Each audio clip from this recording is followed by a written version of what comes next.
पिंपरी चिंचवडमधील मोशी इमारत दुर्घटनेला आज 1 महिना पूर्ण झाला. या दुर्घटनेत 9 निष्पाप कामगारांचा मृत्यू झाला तर 12 कामगार जखमी झाले. मात्र या दुर्घटनेला महिना उलटूनही अनेक प्रश्न अद्याप अनुत्तरितच आहेत. कंत्राटदार कंपनीच्या दोघांविरोधात सदोष मनुष्यवधाचा गुन्हा दाखल झाला, त्यापैकी एकाला अटकही झाली. महापालिकेच्या 3 अधिकाऱ्यांचं निलंबन करण्यात आलं. SITची स्थापना झाली, चौकशी सुरू असल्याचं पोलिसांकडून सांगण्यात आलं. पण या सगळ्या कारवाईनंतरही या दुर्घटनेचे खरे सूत्रधार कोण हा प्रश्न कायम आहे. मृतांच्या नातेवाईकांना जाहीर केलेली मदत, नोकरी आणि मुलांच्या शिक्षणाबाबतची आश्वासनही अद्याप पूर्ण झालेली नाहीत. त्यामुळे पालिका, पोलीस आणि सरकारच्या भूमिकेवरच आता प्रश्नचिन्ह उपस्थित होतंय.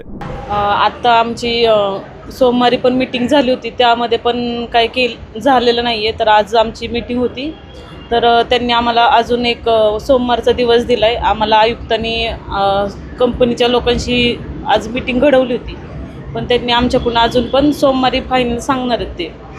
आणि राज्य शासनाची आम्हाला अजून पण काही मदत नाही आलेली.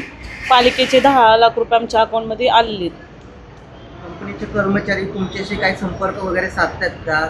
नाही, फक्त मीटिंग असेल तेव्हाच येतं ते, असं नाही संपर्क साधत. मुलांच्या शिक्षणासंदर्भात त्यांनी काय आश्वासन दिली होती, त्याबाबत त्यांनी काय माहिती वगैरे तुमच्याकडून घेतली आहे का? नाही, त्यांनी सांगितलंय की मुलांची शिक्षण ते करतील म्हणून सगळं.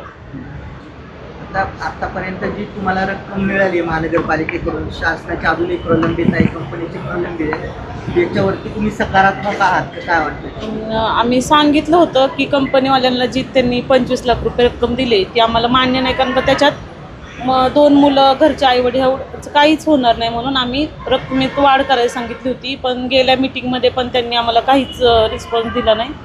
तर आता यावेळेस पण असंच आम्ही म्हणजे पुढच्या बोलले ते सोमवारी होईल म्हणून, तेव्हा फायनल असेल सोमवारी. तुमचं नाव? माझं नाव कांचन सनी माने, मी सनी माने यांची वाईफ. नाही, दुर्घटना होऊन महिना झाला आहे. पालिका प्रशासन मोबदला देण्याबाबत पाठपुरावा करते आहे. त्यांनी कागदपत्र जमा करून घेतलेली आहेत. पण शासन दरबारी जो पाठपुरावा हवा आहे किंवा शासनाकडनं, राज्य शासनाकडनं कोणीतरी प्रतिनिधी किंवा कोणी त्यांचा कर्मचारी यांनी पाठपुरावा घ्यायला हवा, तो काही होत नाही आहे. तर तोही लवकरात लवकर व्हावा अशी आमची अपेक्षा आहे. शासनाचे कोण प्रतिनिधी वगैरे काय भेटले होते का? त्यांच्याकडून काय माहिती वगैरे तुमच्याकडून घेण्यात आली? नाही, शासनाचे प्रतिनिधी कोणी भेटले नाहीत, परंतु मोशी येथील तलाठी त्यांनी आमच्याशी संपर्क साधून कागदपत्र घेतलेली आहेत. आणि ते म्हणत आहेत की आम्ही शासन दरबारी प्रस्ताव पाठवतो, तर तो लवकरात लवकर प्रस्ताव जावा अशी आमची अपेक्षा आहे.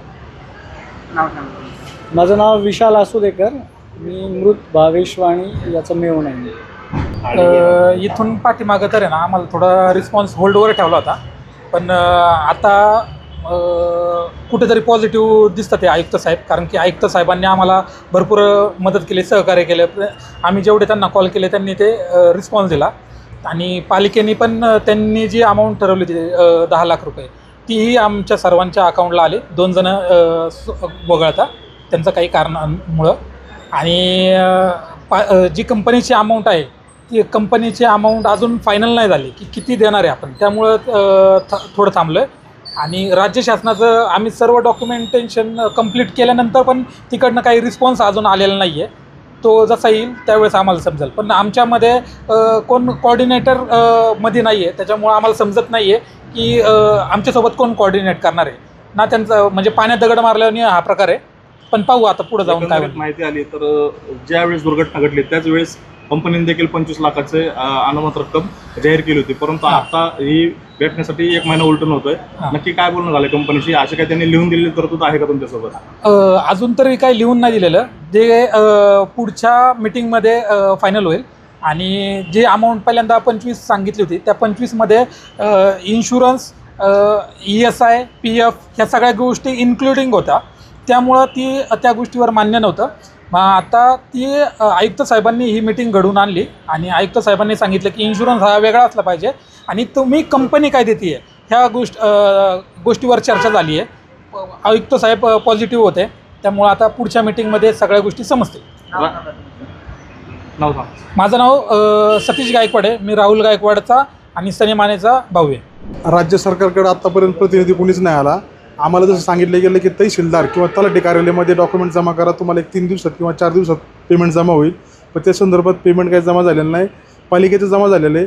त्याच्यासाठी पाठपुरावा करण्यासाठी काय होतं, शासनाच्या अंडर येतं म्हणून आम्हाला कोणी कोऑर्डिनेटसाठी माणूस भेटत नाही आहे.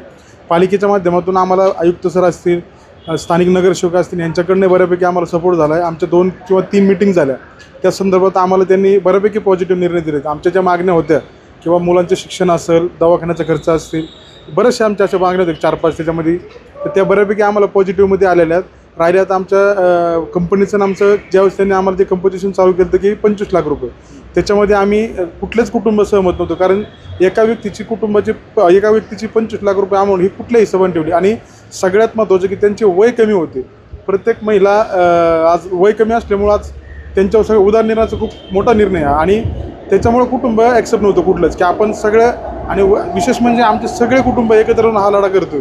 त्या माध्यमातून आम्हाला आज बऱ्यापैकी पॉझिटिव्ह निर्णय भेटला आहे. येत्या सोमवारी आम्हाला सांगितलं की आपण काय असेल तो फायनल निर्णय घेऊ आणि तुम्हाला सगळ्यांना सहमत देऊन सगळ्यात चांगल्या गोष्टीचा निर्णय घेऊ आपण. आवश्यक जी कागदपत्रे असतात ते तुम्ही शासन दरबारी जमा केलेत का? हो, आम्ही शासन दरबारी सर्वांनी डॉक्युमेंट जमा केलेत. तर त्याचा पाठपुरावा करण्यासाठी आम्हाला माणूस नाही भेटत आहे. आम्ही डॉक्युमेंट जमा करायला सांगितले, ते दिलेत. त्याच्या संदर्भात आम्ही काही चर्चा नाही केली कोणासोबत, कारण माणूस भेटत नाही आम्हाला. कंपनीचे जे सहकारी आहेत, अधिकारी आहेत, ते तुमच्या संपर्कात आहेत का? ते तुम्हाला सहकार्य करतात का? संपर्कात आहेत नाही, ते मिटिंगला येतात. मीटिंग आली तरच ते आमच्या संपर्कात आहेत. इतर वेळेस कुणी आमच्या संपर्कात नाही आहे. मीटिंग संदर्भात येतात ते फक्त. नाव सांगा. माझं नाव संतोष खरात, नागेश गायकवाड, मृत कुटुंबाचा मामा. निष्पाप कामगारांचे जीव गेल्यानंतर तरी त्यांना न्याय मिळेल अशी अपेक्षा मृतांच्या नातेवाईकांना लागून आहे. मात्र महापालिका, कंत्राटदार कंपनी, पोलीस आणि राज्य सरकार अशा सर्व पातळीवर मृत नातेवाईकांच्या पदरी निराशाच पडत आहे.